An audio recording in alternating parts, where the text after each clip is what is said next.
Bonjour à tous et bienvenue sur la chaîne d'Evans Bookish. On se retrouve pour un WhatsApp de mes lectures du début de l'année 2024.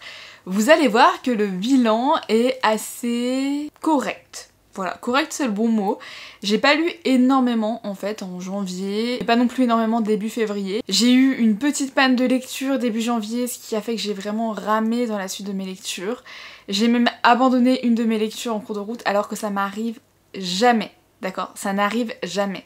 D'habitude, je n'abandonne jamais une lecture, je vais toujours au bout de ma lecture, même si celle-ci est décevante. Et cette fois-ci, j'ai décidé donc de l'abandonner parce que vraiment, je comprenais pas pourquoi je continuais comme ça et pourquoi je lisais. Ça va être, je l'espère, un WhatsApp plus rapide que les précédents. Honnêtement, c'est pas gagné, hein. Vous me connaissez, j'ai un peu tendance à beaucoup trop papoter. Commençons tout de suite avec le premier livre que j'ai lu en 2024 et il s'agit d'Archer's Voice de Mia Sheridan, édité aux éditions Hugo Roman. Alors, j'ose dire que c'est le premier livre que j'ai lu, mais en réalité il s'agit d'une relecture parce que j'ai lu ce livre il y a plusieurs années. Je l'ai déjà relu entre temps, mais plus depuis longtemps. Et là donc je l'ai relu en début d'année, j'avais besoin d'une romance, de quelque chose qui me fasse du bien. Et donc j'ai commencé par ça.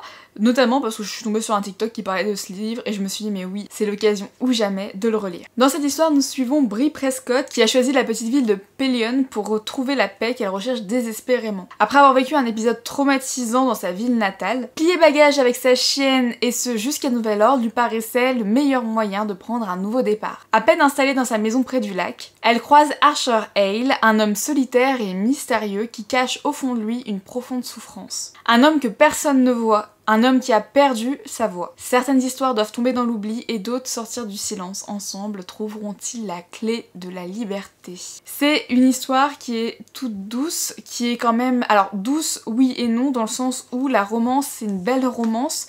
Pour autant, l'histoire et l'intrigue en elle-même est quand même assez complexe, assez sombre du fait du passé des protagonistes, de ce qui leur est arrivé et des révélations qui vont arriver tout au long de notre lecture. Mais c'est vraiment une histoire qui est belle, qui apprend aussi de la tolérance, l'acceptation des autres.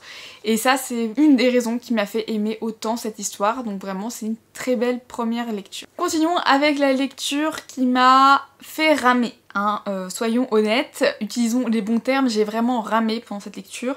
Il s'agit de Ces plaisirs violents, le tome 1 de Chloé Gong, édité aux éditions Sabran, donc une branche des éditions de Saxus. C'est une histoire qui était pour moi pleine de promesses, mais qui n'a pas su vraiment me convaincre. De retour à Shanghai après des études aux États-Unis, Juliette est l'héritière d'une famille chinoise à la tête d'un clan mafieux. Roma, quant à lui, est l'héritier de la famille des Montagov, d'origine russe, qui dirige le clan rival. Bien que tous les destinés à être ennemis, Roma fut le premier amour de Juliette. Dans cette période trouble de l'histoire, Shanghai est une plaque tournante où la rivalité entre les deux familles, l'opposition entre les factions publiques nationalistes et communistes, et la concurrence que se livrent les pays européens impérialistes sont à leur paroxysme. Pour corser la situation, un monstre fait son apparition en ville et diffuse une maladie mortelle. Ces plaisirs violents est un récit à suspense. Juliette et Roma vont donc devoir renouer et surmonter tout ce qui les sépare pour sauver à la fois leur famille, leurs affaires et la ville. Alors comme ça, c'est vraiment une histoire qui me faisait assez envie. En tout cas, en termes de résumé et du fait des avis que j'avais entendus également. Je dis ça parce que vraiment, j'ai eu des avis très élogieux concernant cette histoire et je pense que le fait que j'ai eu autant de mal avec cette histoire n'est pas dû aux avis élogieux que j'ai eu parce que je m'attendais à avoir une bonne lecture, pas forcément un coup de cœur, mais une bonne lecture. Et en fait, ce qui m'a déçue, c'est vraiment l'histoire en tant que telle, mais surtout le fait que c'est une histoire qui est très lente. Soyons honnêtes, c'est assez contemplatif quand même dans sa construction. Et donc j'ai vraiment ramé tout au long de ma lecture parce que on avait une intrigue qui était intéressante, des personnages qui étaient aussi intéressants, mais c'était sombre. C'est vraiment un univers qui est très sombre, qui est glauque, qui est violent, hein, soyons honnêtes, on n'est pas loin de l'horreur, vraiment, c'est vraiment un genre horrifique pour moi. Et je m'attendais pas forcément à ce que ce soit aussi sombre, aussi glauque, aussi violent, vraiment, ça m'a un peu fait penser à l'univers de Jay Kristoff, pour ceux qui ont lu Nevernight, j'ai lu le tome 1 moi de Nevernight, et j'avoue que ça m'a un peu fait penser à cet univers-là, c'est très sombre, très glauque, très particulier. Ça se passe dans un Shanghai des années 50, donc vraiment c'est un univers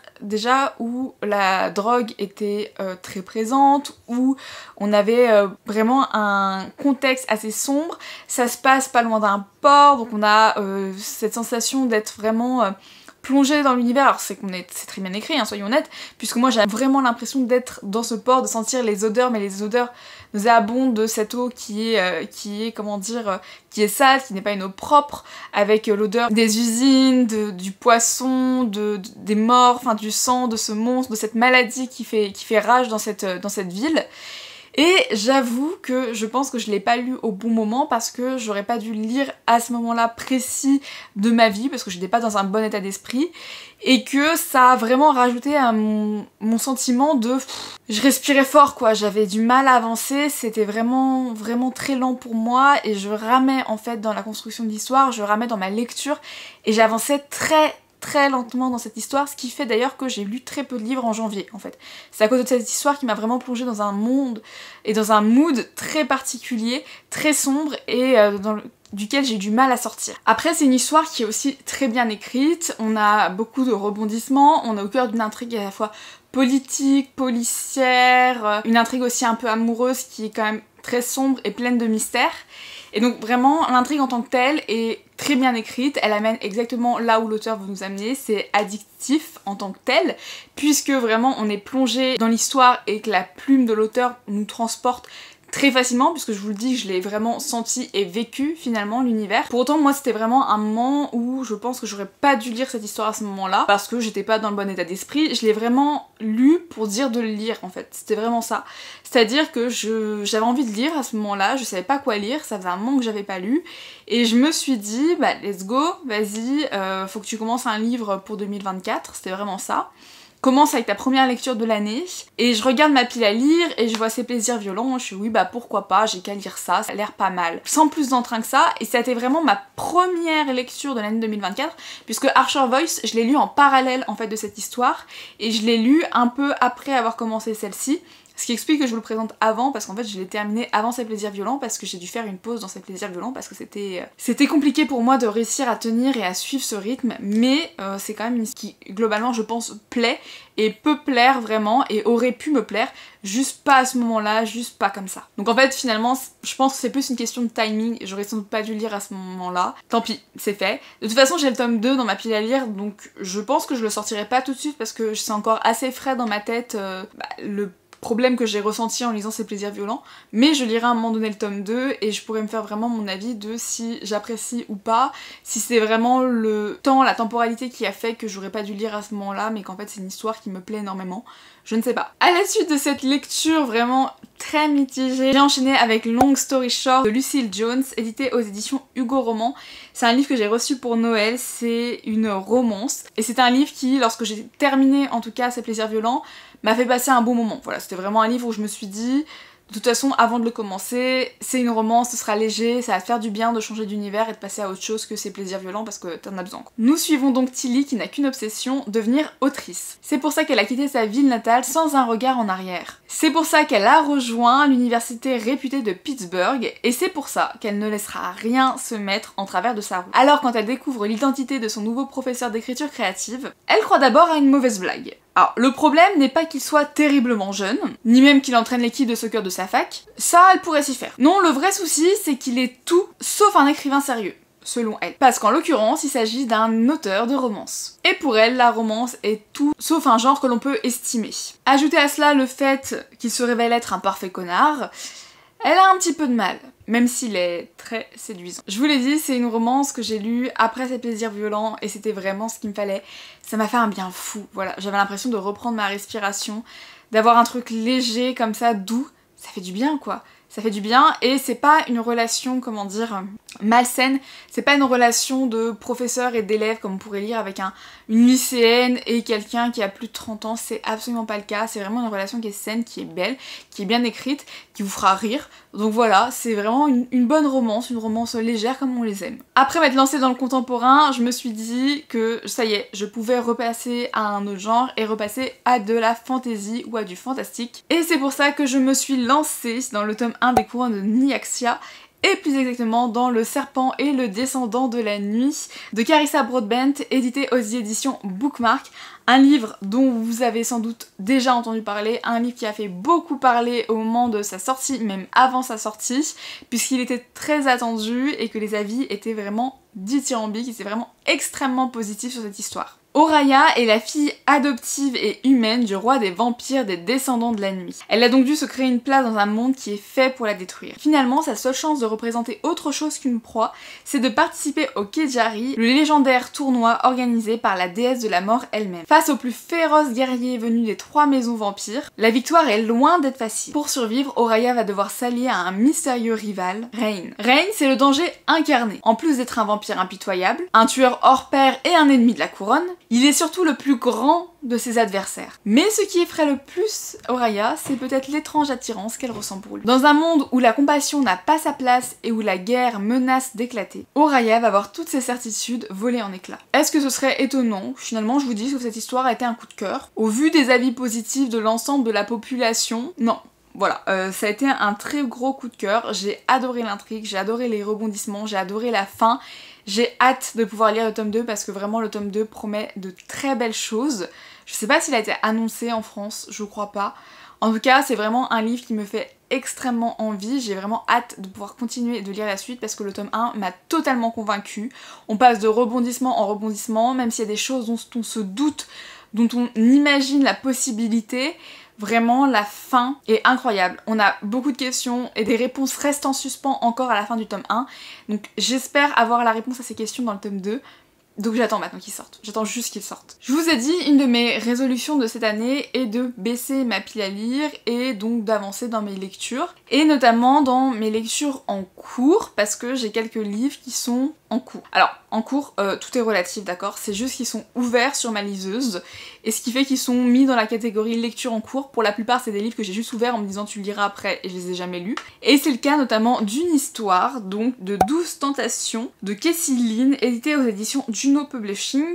Alors, pareil, là c'est de la romance pure. De toute façon, vous voyez la couverture. Bon, ne parlons pas de la couverture. Mais c'est une romance pure. Et là, je me suis dit, bah écoute, t'as lu un livre de fantasy, passe à la romance, lis un truc léger. J'avais besoin d'un truc léger, je fais vas-y, t'avais ça d'ouvert, je fais allez hop, lance-toi, lis-le, comme ça il sera fini, lui il sera lu également. Sauf que voilà, ça s'est pas vraiment passé comme prévu. À 17 ans, Grace Morgan vit ce qui sera le pire jour de sa vie. On pourrait penser que c'est là que son tourment s'est terminé, mais elle a ensuite été envoyée vivre avec lui, le diable lui-même. 3 ans plus tard, elle se retrouve dans la plus belle ville de Sunset Bay, en Caroline du Sud, un endroit parfait pour recommencer sa vie. C'est là qu'elle rencontre les meilleurs amis qu'elle n'aura jamais, et un ancien Navy Seal, arrogant et sexy, qui fait battre son cœur. Au moment où les choses s'améliorent, le pire jour de sa vie revient en force, ruinant la paix qu'elle a finalement retrouvée. Sawyer Evans aime les femmes autant qu'elle l'aime. Sa philosophie est, plus il y en a, moins il y a d'attache. Mais tout cela change le jour où il rencontre une pâtissière blonde et sexy, avec des yeux ambre tristes qui sent les tartes. La seule fille qui ne soit pas affectée par sa beauté et son charme, ou du moins le pense-t-il. Lorsque la vie de Grace est menacée, non seulement il la protégera, mais il lui prouvera également que son cœur est plus grand que son ego. J'avais donc ce livre sur ma liseuse qui était ouvert, qu'apparemment j'avais commencé parce que j'étais à 5 pages, et que j'avais dû arrêter. Ça aurait dû me mettre la puce à l'oreille, mais j'ai pas réagi plus que ça. Et donc je l'ai lu, j'ai commencé, j'en ai lu, je sais pas, une centaine de pages, un peu plus. Et en fait, je me suis rendu compte que j'aimais pas du tout. C'était cliché à fond, c'était pas super bien écrit. Soyons honnêtes, même le résumé là, moi ne m'attire pas et me fait me dire que c'est pas super bien écrit en soi. Et autant j'aime les romances de Juno Publishing, c'est assez léger, généralement c'est pas non plus très recherché, soyons honnêtes, mais ce sont quand même des romances assez légères. Autant là, j'ai pas du tout été convaincue, voilà. C'est un tome 2, donc j'ai lu le 1, et je sais pas quand, mais j'ai dû le lire à un moment donné.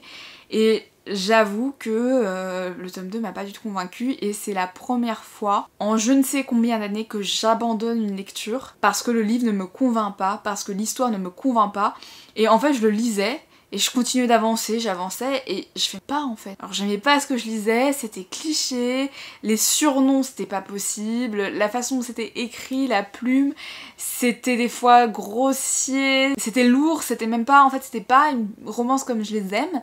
Et je continuais de le lire pour dire de le finir et de marquer que je l'avais lu. Sauf qu'en fait ça marche pas comme ça et j'allais pas continuer de m'infliger ça, entre guillemets, alors que j'aimais pas du tout ce que je lisais, pour dire de le lire. Et donc là j'ai pris la décision de l'abandonner quand je me suis rendu compte que vraiment je perdais mon temps et que je continuais de le lire pour dire de le lire. voilà. Donc ça n'a pas été une bonne lecture, soyons honnêtes, je l'ai abandonné parce que vraiment ça me saoulait, j'avais aucun plaisir en fait à lire. Mais parallèlement à cette lecture, parallèlement à ces lectures que je vous ai présentées, j'écoutais également en livre audio le tome 2 de Anne d'Avonlea, de Lucy Maud Montgomery. Alors vous avez sans doute vu la série Netflix que j'ai également vue, mais les livres c'est totalement différent. Et donc j'ai enfin terminé le tome 2 de cette saga que j'aime particulièrement. C'est vraiment des histoires douces, des histoires qui vous font passer des bons moments. On suit la vie de Anne, son évolution dans la société, son évolution en termes d'âge. Et c'est un personnage qui évolue vraiment et qui me touche parce qu'autant dans le tome 1 elle m'horripile, autant dans le tome 2 vraiment on voit une évolution de caractère en termes de maturité en fait tout simplement. Et c'est quelque chose que j'ai aimé énormément. Donc j'ai adoré ce tome 2, c'était une très bonne lecture et je vais continuer d'enchaîner en livre audio avec cette histoire parce que vraiment j'adore. Enfin, le dernier livre dont j'étais obligée de vous parler dans cette vidéo, mais sur lequel je n'épiloguerai pas puisque vous avez eu mon avis en direct. Il s'agit de Falling Again de Morgane Moncomble que j'ai découvert tout récemment, que j'ai terminé très récemment et que j'ai adoré. Voilà, ça a été un coup de cœur.